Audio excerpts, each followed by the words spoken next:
जय हिंद। आज की क्लास में हम साइकोलॉजी टेस्ट सीरीज को सॉल्व करने वाले हैं, तो बड़े ध्यान से इस क्लास को आप देखिएगा।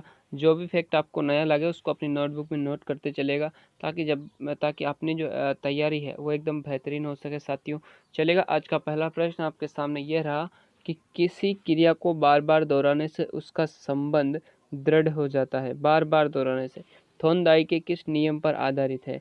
भाई, किसी क्रिया को आप बार बार दोहराओगे। बार बार कैसे दोहराओगे? कि जब आप क्या करोगे, अभ्यास करोगे। राइट आंसर हो जाएगा आपका ऑप्शन नंबर जो पहला है साथियों, वो करेक्ट हो जाएगा। तत्परता नहीं है, प्रभाव नहीं है और सादृश्यता भी नहीं है। नेक्स्ट क्वेश्चन देखिएगा कि अभ्यास के कारण आय व्यवहार में स्थायी परिवर्तन को कहा जाता है।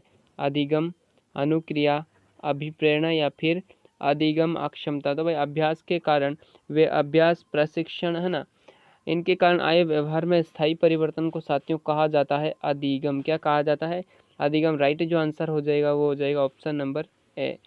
अगला क्वेश्चन है, मनोविश्लेषणवादियों के अनुसार अतृप्त असामाजिक इच्छाओं का संबंध व्यक्तित्व के किस पहलू से है? इड से, या इसको हम कहते हैं इदम, ईगो जिसको हम कहते हैं अहम, सुपर ईगो जिसको हम कहते हैं परा अहम। इनमें से कोई नहीं। तो साथियों, जो असामाजिक इच्छाएं हैं होती है, जो अतृप्त इच्छाएं होती है, वो ईड के अंतर्गत आती है। ऑप्शन नंबर जो आपका जो ए है वो क्या हो जाएगा साथियों? करेक्ट आंसर हो जाएगा। क्वेश्चन नंबर 4 है कि मनोलैंगिक विकास सिद्धांत की किस अवस्था में आक्रामक धारणात्मक व्यक्तित्व विकसित होता है? देखिएगा, जो मनोलैंगिक विकास का जो सिद्धांत दिया गया है साथियों, वो दिया गया अपने पास जीन पियाजे के द्वारा। किसके द्वारा दिया गया है? जीन पियाजे के द्वारा। और उनकी किस पूछ रहा है कि किस अवस्था में जो है व्यक्तित्व जो है वो धारणात्मक व्यक्तित्व विकसित होता है। आक्रामक व धारणात्मक। तो मुख्य कामुकाल, गुदा अवस्था, लिंग प्रदान अवस्था या सुप्तावस्था। राइट जो आंसर होगा वो हो जाएगा बी ऑप्शन, गुदा अवस्था। नेक्स्ट देखिएगा, अगला क्वेश्चन है कि शेल्डन ने व्यक्तित्व को किस आधार पर वर्गीकृत किया है? शारीरिक, मानसिक, सामाजिक या फिर वंशक्रम। तो एक तो आता है अपने पास शेल्डन और एक अपने पास आता है क्रेश्मर है ना। इन दोनों विद्वानों ने किस आधार पर व्यक्तित्व को वर्गीकृत किया है? तो शारीरिक दृष्टि के आधार पर। ऑप्शन नंबर जो पहला है साथियों वो क्या हो जाएगा? राइट हो जाएगा। नेक्स्ट क्वेश्चन देखिएगा, बाल अंतर्बोध परीक्षण का निर्माण किसके द्वारा किया गया है? बाल अंतर्बोध परीक्षण यानी कि CAT है ना, CAT। Hermann Rorschach, Leopold Bellak, Morgan या फिर अल्फ्रेड बिने।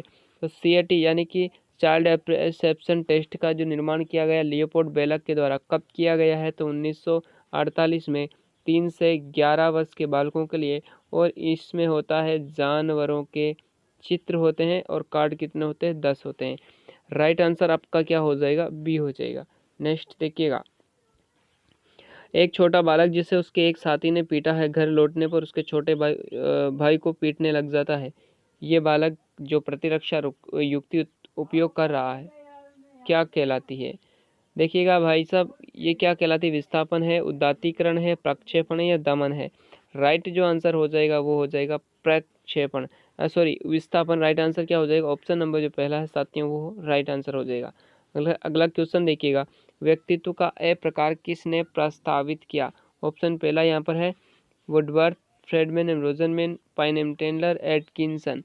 राइट आंसर जो है साथियों वो हो जाएगा ऑप्शन नंबर बी, यानी कि फ्रेडमैन एम रोजनमैन। अगला क्वेश्चन देखिएगा, सामूहिक अचेतन का संप्रत्यय किसकी देन है? लगभग मैं 3 क्लासों में इस क्वेश्चन को लेकर आ गया हूँ।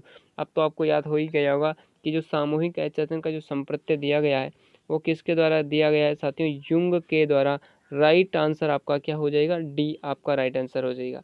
क्वेश्चन देखिएगा 10, कि सृजनात्मक परीक्षणों में किन भारतीयों का परीक्षण क्या है? सर्वाधिक प्रसिद्ध है? टॉरेंस चंद्रमोहन भाटिया, बाकर मेहंदी एम बी के पासी। राइट आंसर क्या है? बी बाकर मेहंदी एम बी के पासी। राइट आंसर आपका हो जाएगा साथियों डी ऑप्शन। नेक्स्ट देखिएगा कि बुद्धि का वैज्ञानिक मापन किसने प्रारंभ किया वैज्ञानिक मापन? अल्फ्रेड बिने, स्टर्न, टर्मन या गिलफोर्ड। तो राइट आंसर आपका है अल्फ्रेड बिने। कब बिने साइमन परीक्षण कब किया था? 1905 के अंतर्गत। राइट आंसर आपका हो जाएगा ऑप्शन नंबर ए। नेक्स्ट देखिएगा कि पूर्व संक्रियात्मक अवस्था का काल है जन्म से 2 वर्ष, तो ये तो है साथियों संवेदीगामक अवस्था। क्या है?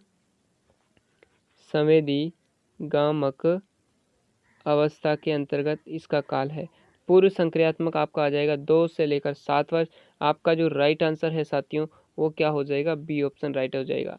नेक्स्ट देखिएगा, संवेदना ज्ञान की पहली सीढ़ी होती है मानसिक विकास की, शारीरिक विकास की, भावनात्मक विकास की या क्रियात्मक विकास की? तो संवेदना जो होती है वो मानसिक विकास की पहली सीढ़ी मानी जाती है।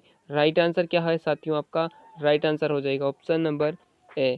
नेक्स्ट देखिएगा, शैशवावस्था में विकसित संवेगों की जो अभिव्यक्ति है उसके लिए उपयुक्त समय कौन सा माना जाता है? शैशवावस्था है, बाल्यावस्था, किशोरावस्था या प्रौढ़ावस्था? तो देखिएगा शैशवावस्था में जो संवेग विकसित होते हैं उनको अभिव्यक्त करने का जो उपयुक्त समय होता है साथियों वो होता है बाल्यावस्था। राइट आंसर आपका क्या हो जाएगा? बी आपका राइट आंसर हो जाएगा। नेक्स्ट देखिएगा सेशन का लास्ट क्वेश्चन कि जिन शिशुओं में बुदबुदाने की क्रिया जल्दी विकसित होती है और देर तक बनी रहती है सॉरी देर तक बनी रहती है वह शीघ्र बोलना सीख जाते हैं, ये कथन किस विद्वान से संबंधित है? ऑप्शन पहला है Torrance, McKinley, Atkinson, Raut. Right answer आपका हो जाएगा साथियों राउत, है ना। और राइट आंसर आपका क्या हो जाएगा? राउत, यानी कि डी ऑप्शन आपका करेक्ट आंसर है।